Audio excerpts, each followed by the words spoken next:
Well, thank you, Lawrence. Thanks for covering this, and thanks for reminding people to be with one another and to pray. Yeah, all we have is one another in these times. So thank you so much, Senator. In these times, what do cops do? How do they respond to a mall that is outdoors? And if you're looking at the live look right now, you see how massive this mall is. So what do they do? I want to bring in Alex Coker. He's an active shooter instructor. What can you tell us about the law enforcement response to a massive mall like this when you don't know how many shooters there are? That's right, Lawrence. Lawrence, I really appreciate what you're doing. You're doing an awesome job out there, and my heart goes out to the people in Allen, Texas. That's those victims out there. They're going through a lot. From a law enforcement perspective, number one, we're trying to train the civilians how to react, because guess what? When seconds count, we're minutes away, and we need the civilians to know what to do, because we cannot be everywhere at once. So we are, place by place, we are training the public on what to do. Just like you had a speaker earlier talking about the run, hide, fight.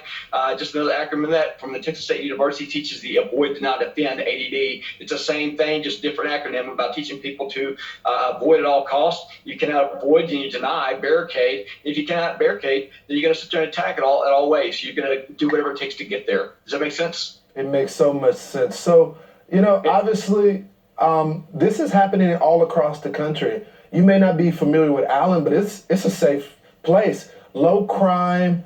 How do people prepare themselves for something like this mentally? I know you just gave us those steps, but I don't think people in Allen, Texas thought today when they went to the mall that there would be a shooting at the mall. I mean, let alone on the streets of Allen. It just doesn't happen in Allen, Texas.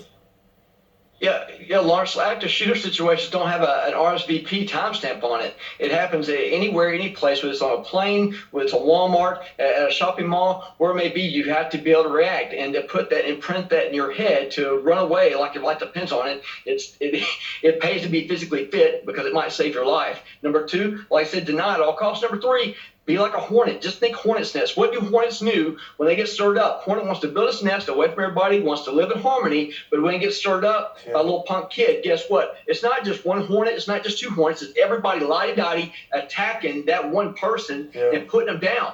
Hornet's only that big, and its weapon's only that big, but it's got its heart inside of itself. It believes in itself, and everybody comes together. Even the guy's armed with multiple weapons, you can attack the guy and take him down. I'm telling against a hard break, brother. Stand by for me. We appreciate you. We'll be back with more of this breaking news. Don't go anywhere. That are in critical condition. I mean, just a tragic day in the state of Texas. I want to go back to Coker right now.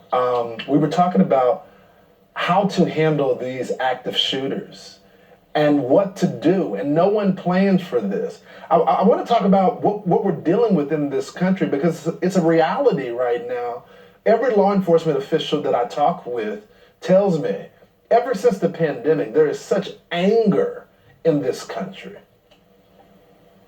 Yeah, everyone's been trapped up. I got 3 points for you, quick 3 points about guns, medical first aid, and also the heart problem with America. Number one, we can't ban the guns. If you ban the guns, all it does is take the guns away from law-abiding citizens that are trying to protect themselves. It takes a good guy with a gun to stop a bad guy with a gun. Number two, medical aid. Everybody can be a hero out there and help save some of those lives. 60% of combat-related deaths are due to massive hemorrhaging. Take a purse strap, wrap it around a couple of times around your arm up high, take a pin, and wrap it to stop the Kool-Aid from coming out the blood. Talk about tension pneumothoraxes. If there's a bullet hole in the chest, take a piece of plastic, slap on the front, look for an exit wound, slap on the back to help stop that. Also open the airway. Number three, America's got a heart problem, okay? Number one, we need to stop bullying people that have issues, okay? We need to start loving everybody. ELE, everybody love everybody. Put your arms around people that have issues, okay? And bring those people up, so quit isolating them and bring those people together. Number two, the people that are feeling isolated, that do feel bullied, you need to stop playing the victim. Stop labeling yourself as poor woe is me, my life is terrible, I got nothing else to live for. People don't want to hear about bad things. They want to hear about winners. They want to hear how you overcame obstacles, how you conquered challenges. But we we need more winners in the world. We need more patriotism in this country and coming together as a whole, as a nation. And like I told you before, I strongly believe you were in Junior Explorers as a kid, Lawrence. Yeah. And that's an awesome program. And I truly believe that programs like that, or junior RTC programs, not just in high school, but also starting in kindergarten, raising those kids up. In 10 to 15 years, you can change a nation for the better, a more patriotic nation, a more nation that's brought together, more disciplined nation, and a better love and strength overall. So true, brother. Thank you so much for joining the program. Hopefully, if we have more details, you'll be there. Love you too, brother. CB Cotton, our colleague, has new details.